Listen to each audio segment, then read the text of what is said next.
श्रीमते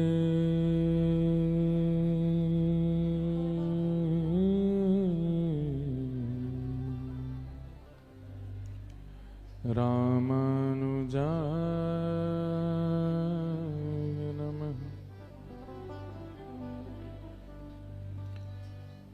ध्येयं सदा परिभवग्नमभीष्टदोहम्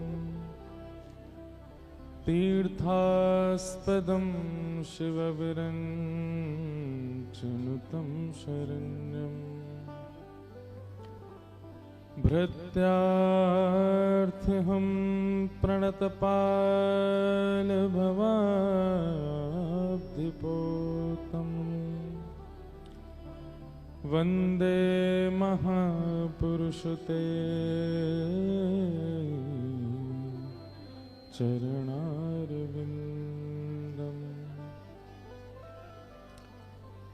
अस्ति स्वस्तरुणीकराग्रविगलत् कल्पप्रसूनाप्लुतम् वस्तु प्रस्तुतवेणुनादलहरी निर्वाणनिर्व्याकुलम् स्रस्तनिबद्धनी विविलसद् गोपी सहस्राव्रतम् हस्तन्यस्तनतापवर्गमखिलो दारं किशोराकृति लक्ष्मीनाथ समारंभां नाथयामुनमध्यमाम् अस्मदाचार्यपर्यन्तां वन्दे गुरुपरम्पराम्। जय जय श्री राधारमण जय जय नवल किशोर जय गोपी चितचोर प्रभु जय जय माखन चोर।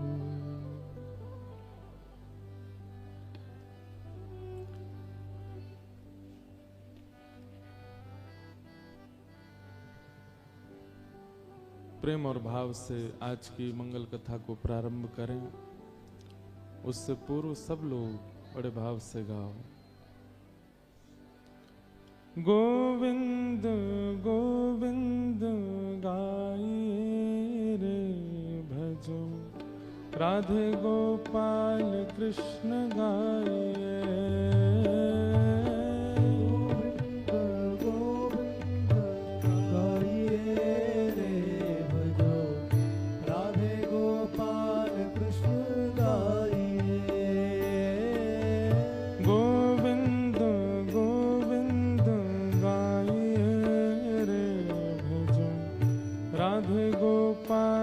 कृष्ण गाइए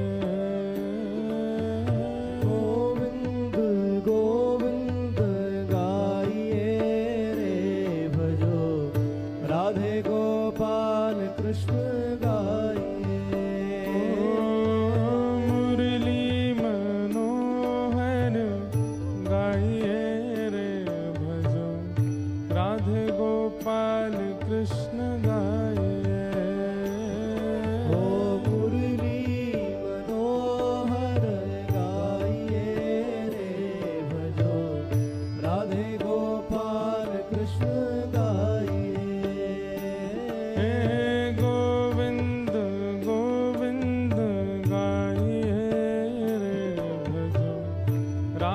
गोपाल कृष्ण गाइए।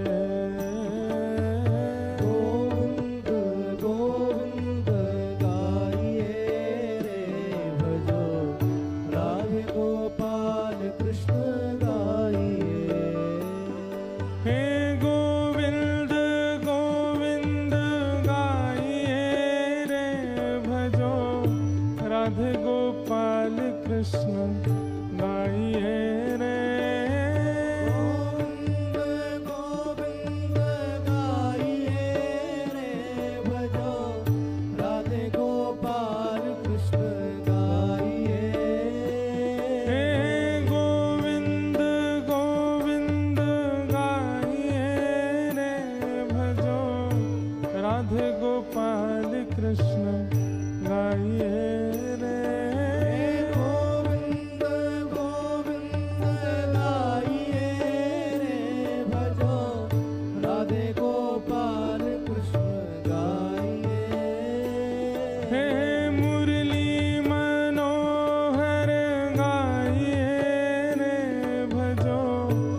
गोविंद गोविंद गाइए रे भजो राधे गोपाल कृष्ण गाइए।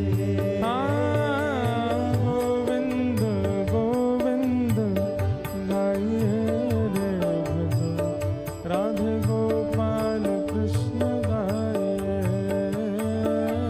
गोविंद गोविंद गाइए रे भजो राधे गोपाल कृष्ण श्री राधा रमण लाल की। करताल बजा के गाओ।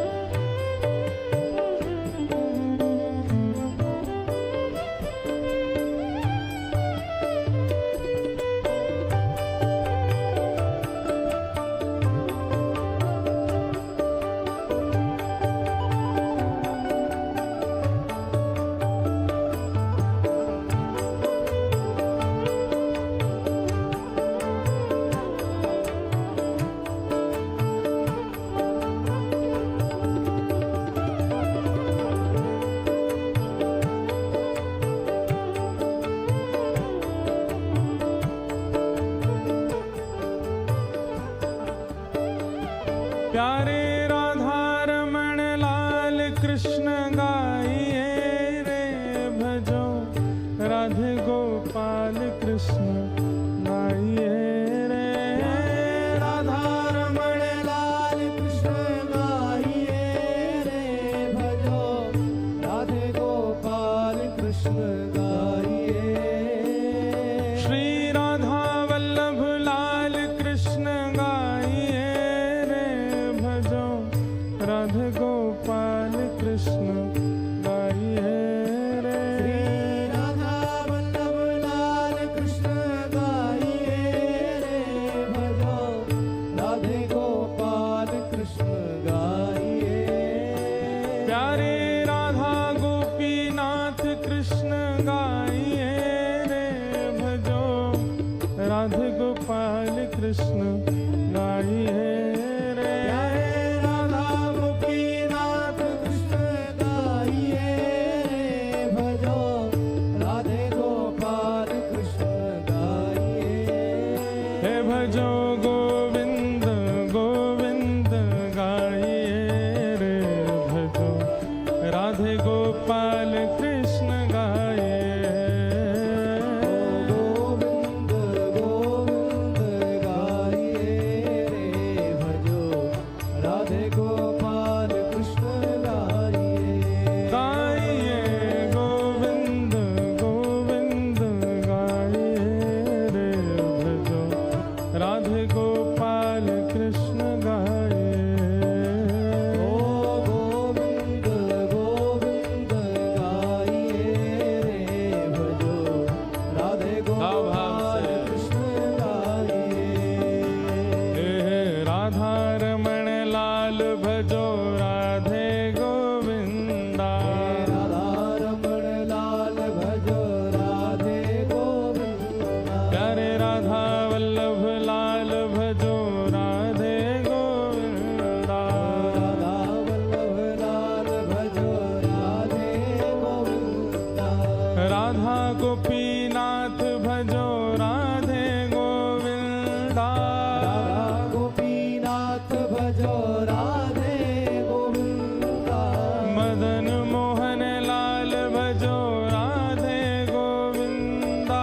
मदन मोहन लाल भजो राधे गोविंदा। श्री जुगल किशोर लाल भजो राधे गोविंदा।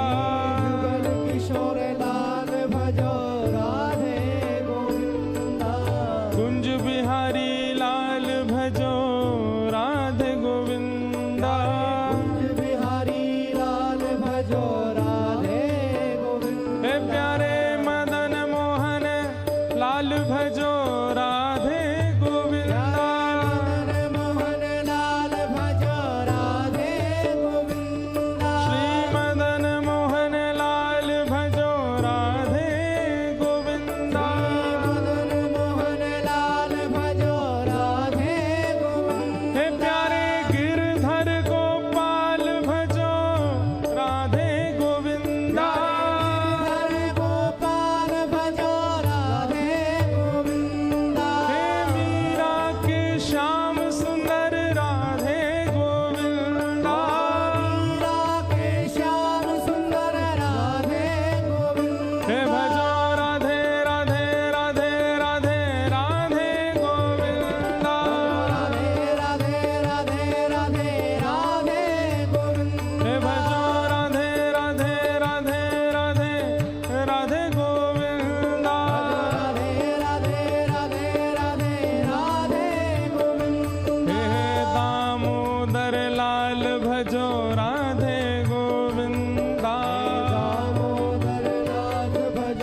श्री राधा वल्लभ लाल की जय।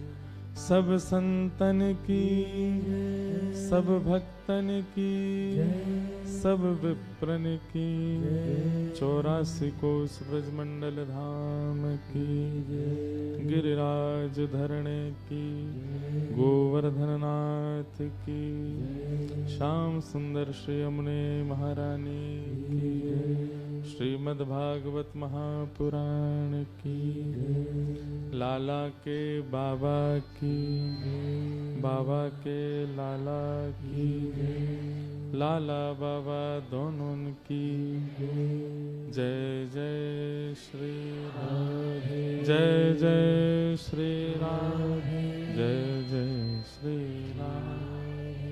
नमः पार्वती पतये हर हर।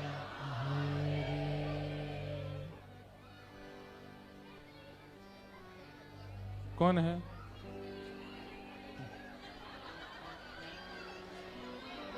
छिपकली आ गई।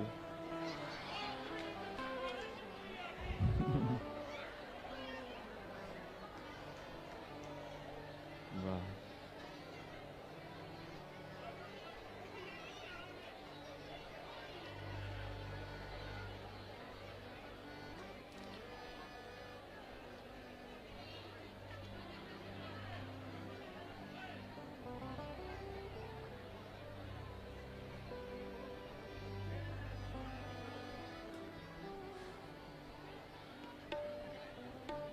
मंच पर मत भेज देना, बस विराज।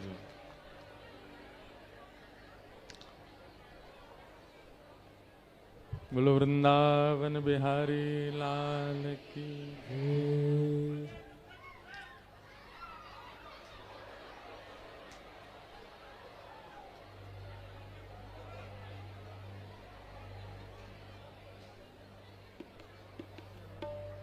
वाह।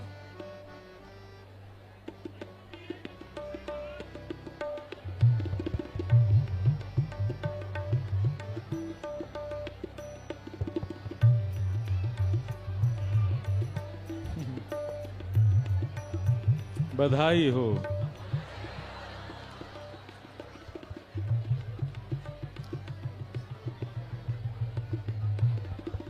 विराज जाओ। मिलने तो हमसे आई होंगी, पर रास्ता भटक गई।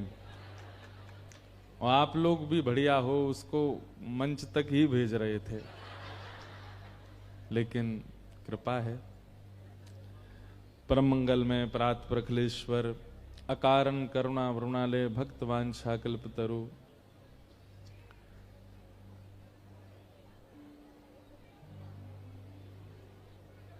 तड़ित विनिंदित पीतांबरधारी श्री बाल कृष्ण लाल की महती अनुकंपा से हम आप सब लोग अमृतसर की इस पावन धरा पर एवं श्री गौरी शंकर भगवान के आश्रय में विराजमान होकर के भक्त चरित्रों की मंगल कथा श्रवण कर रहे हैं। ये हमारा परम सौभाग्य है। कल कथा का विश्राम दिवस और कल कथा का क्रम भी सुबह के सत्र में है। आप सब लोग समय का ध्यान रखें और 10 बजे तक ही यहां उपस्थित होने का प्रयास करें।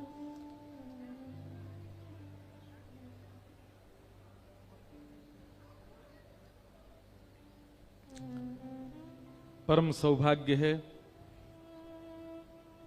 कि इन 7 दिनों में जो भक्तों के भाव श्रवण करने के लिए हम लोग उपस्थित हुए, भैया शांत हो जाओ। जो भी बोल रहे हैं, अंदर पीछे बाहर ऊपर नीचे जहां से भी बोल रहे हो, भैया शांत हो जाओ। वास्तव में हम लोग जीवित ही उतनी देर रहते हैं जितनी देर हम भगवत चर्चा में रहते हैं।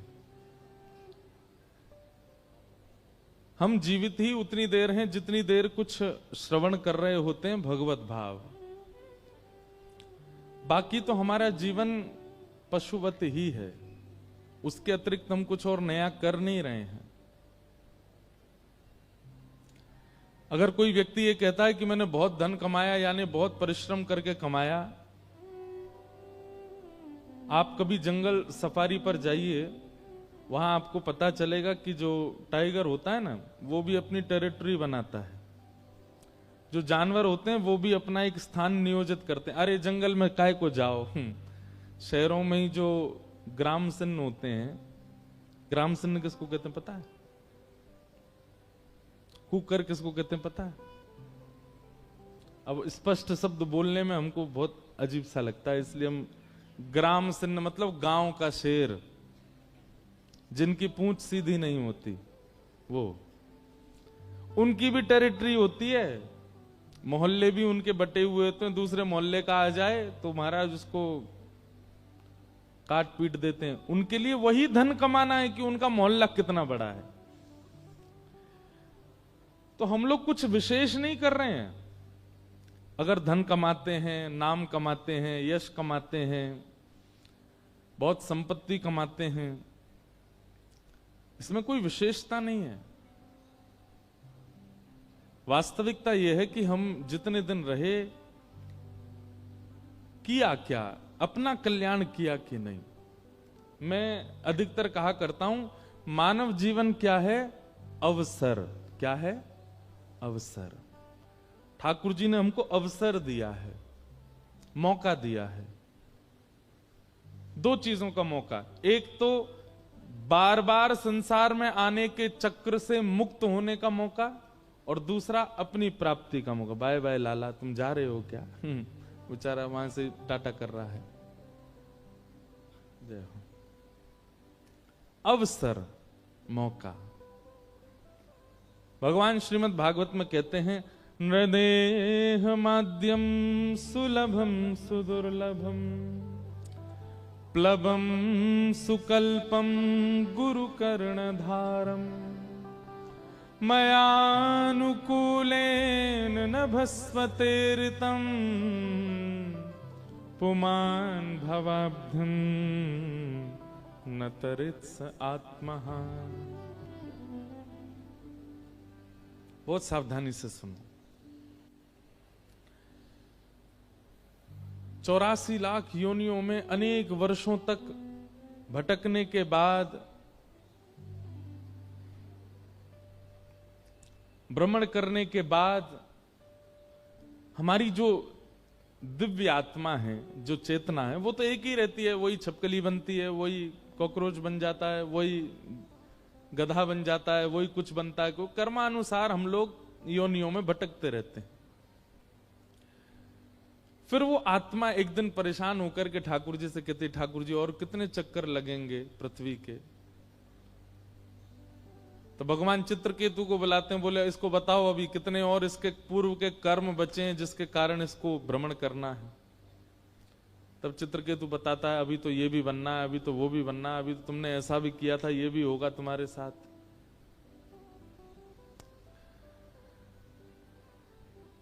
तो वो हाथ जोड़ता, ठाकुर जी एक बार अवसर देके तो देखिए, क्योंकि संसति चक्र से बचने का उपाय केवल मानव कर सकता, और कोई नहीं कर सकता, और कोई नहीं कर सकता। बेचारी वो छिपकली आई कथा में, आपने भगा दिया उसको। किसी मानव को नहीं भगा सकते आप। और कोई जीव आ जाए, अभी यहां पर भगवान करे ना आवे, लेकिन आ जाए, आप उसको भी भगा दोगे। इसका मतलब क्या है? और किसी को निवृत्त होने का अधिकार ही नहीं है, केवल मानव को है। मानव को श्रवण का अधिकार है। थोड़ा बहुत पुण्य इन जीवों से ज्यादा होता है। जैसे कभी कभी पक्षी आकर के बैठ जाते हैं, कई कथाओं में युगल कबूतर आके बैठते हैं, बहुत कथाओं में अनुभव किया। कई कथाओं में कोई ऐसे जैसे बानर आके बैठ जाते हैं, जब खुला पंडाल हो जहां बंदर होते हैं, वहां बंदर आके रोज कथा सुनते हैं। एक स्थान है वृंदावन में, कोकिल साईं, वहां हमारी जब कथा होती है तो मैंने अनुभव किया। खिड़की थी, उस खिड़की पर एक बंदर रोज ही बैठता था। अब लोग बाग कुछ भी कहें, धूप से बचने को बैठा आदि, पर वो 4 घंटे क्यों बैठेगा? बंदर का स्वभाव एक जगह बैठने का नहीं होता। तो कभी कभी ऐसा होता है कि हमारे कर्मानुसार हम कोई जीव बन गए, लेकिन उस जन्म में किसी संत की हम पर कृपा हुई, तो भले ही हम जीव बने, लेकिन उस जीव बन करके भी हमने ठाकुर जी की कथा या कोई सेवा भक्ति प्रणाली को जीवन में ले लिया। हमारे वृंदावन में इतने भंडारे होते हैं, वैष्णव संत जन प्रसाद पाते हैं, उनकी जो पत्तलें होती हैं वो जब बाहर जाती हैं तो उसमें कुछ लोग कुछ जीव जंतु उसमें से पा लेते हैं, उनका भी कल्याण होता है। तो कभी ना कभी जीवों का कल्याण किसी ना किसी बहाने से होता है, परंतु बहुत अल्प जीवों को यह सौभाग्य मिलता है कि वो कथा में आ जाएं या कथा सुन लें या प्रसाद पा लें। सब जीव आकर के कथा नहीं सुन सकते, कथा केवल मानव सुन सकता है, कथा केवल मानव सुन सकता है।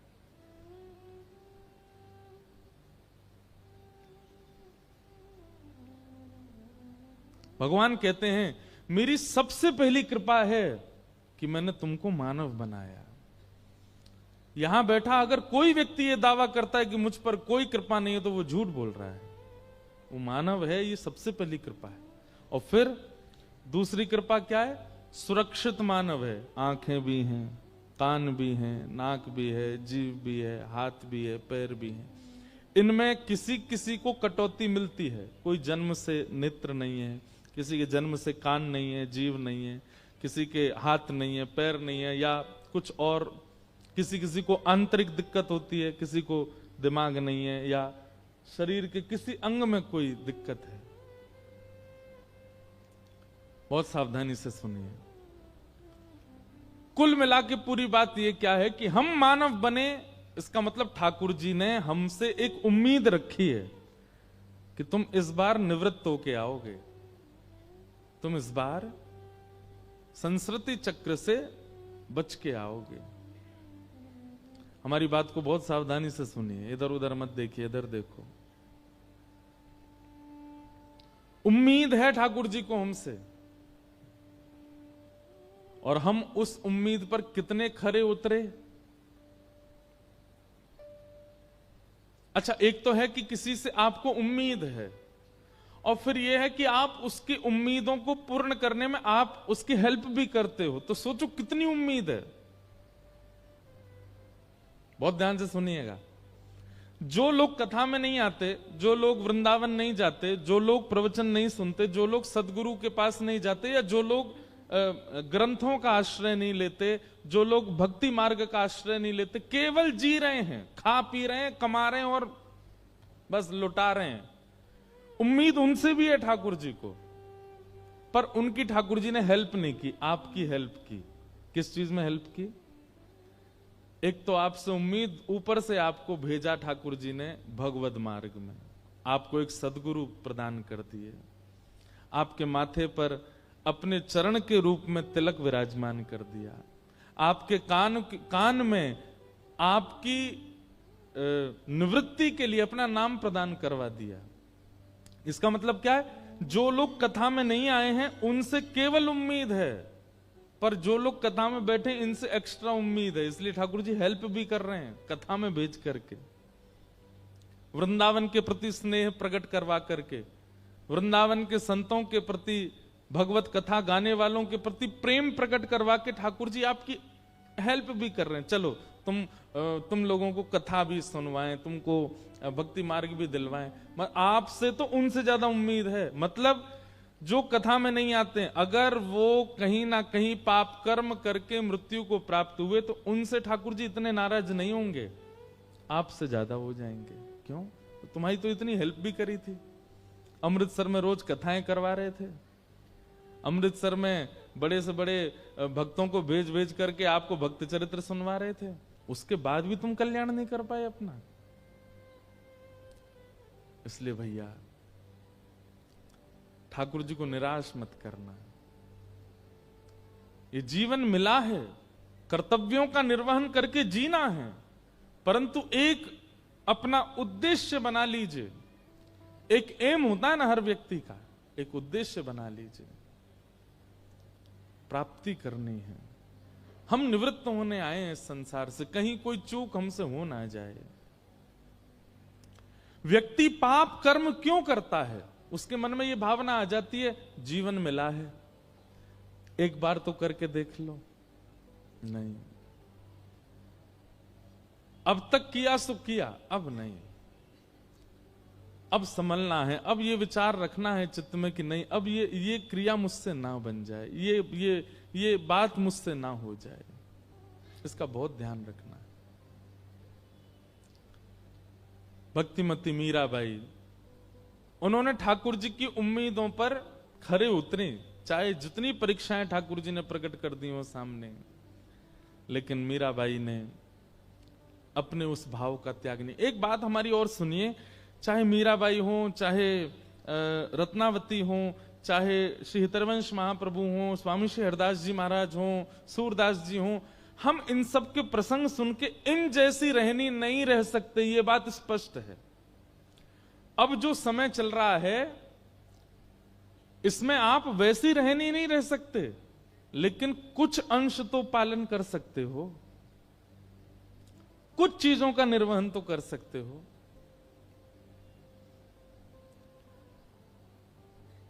इस कथा को कहने का, भक्त चरित्र सुनाने का उद्देश्य केवल यह है कि आपको यह बात समझ आ जाए कि हमें ठाकुर जी की उम्मीद पूरी करनी है, इस संस्कृति चक्र से बचना है। एक बात तो आप सब गांठ बांध लीजिए, हमने तो बांधी रखी है कि ये जन्म अंतिम हो, इसके बाद हो ना, ये मेरा अंतिम बार आगमन हो पृथ्वी पर, इसके बाद हमें आना नहीं है। अच्छा, हम तो वृंदावन वासी हैं, वृंदावन की रीति नेक उल्टी है। वृंदावन क्या कहता है कि वृंदावन में जन्म लेवे वारो और वृंदावन को गा गा करके मृत्यु को प्राप्त होवे वारो, वो पुनः वृंदावन में ही जन्म लेता है। दो बातें मन में रखिएगा, ठाकुर जी या तो हमको पृथ्वी पर भेजना नहीं, अगर भेजो तो मोरहू बनाओ तो बनाओ श्री वृंदावन को, जो नाच नाच कुहक कुहक आपको रिझाऊंगो। बंदरहू बनाओ तो, आप लोग ये मत कहना महाराज जी अमृतसर में बन जाए तो क्या बुराई, कोई बुराई नहीं है, पर रह ली है ना, अब पूरा 100 साल रह लोगे अमृतसर में, अब तो वृंदावन की याचना करो, वृंदावन प्राप्त हो। आहा, हमारे भगवत रसिक देव जी गाते हैं, हमारे वृंदावन में जब किसी के प्राण चले जाते हैं, स्वयं महादेव कहते हैं, बहुत ध्यान से सुनिएगा, स्वयं महादेव पार्वती जी को उपदेश करते हुए कहते हैं, वृंदावन में जन्म लेवे वारो, जन्म उसका वृंदावन में हो जाए, भले ही माता पिता कहीं और जन्मे, लेकिन बालक का जन्म वृंदावन में हो गया, तो ऐसा व्यक्ति, उसकी मृत्यु चाहे कहीं हो, जन्म यदि वृंदावन का है तो निश्चित है उसको श्यामा श्याम की प्राप्ति होगी। यही हमारे हम वृंदावनवासी बहुत इतराम हैं। हम वृंदावनवासी क्यों इतराते हैं? कई बार आप लोग वृंदावन के ब्रजवासियों से मिलोगे, उनकी बड़ी अल्हड़ वाणी होती है। वृंदावन वाले इनकी इतनी अल्हड़ वाणी काईकू रे, उन्हें चिंता ही ना है, क्यों? उनको जन्म है गो ना वृंदावन में। वृंदावन कहने का अभिप्राय 84 कोस ब्रजमंडल